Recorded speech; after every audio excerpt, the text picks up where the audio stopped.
अखन अपने सब सुन रहल छी माँ दुर्गा एक्सप्रेस के शानदार प्रस्तुति।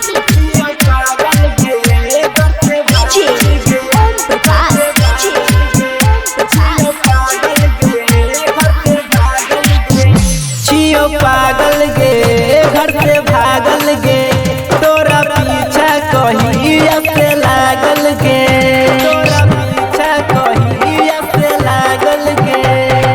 अखिया में काजर बन के बसल छही, हिरनिया दिलवा में धसल छही।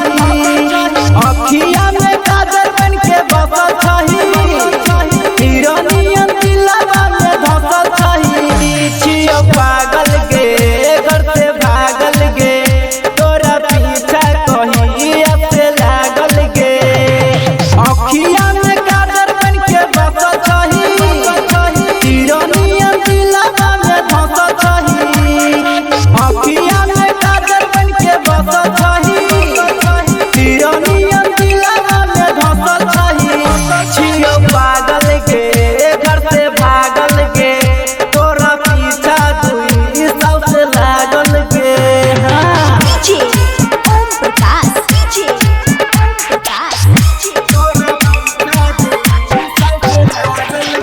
चल छे उबे तब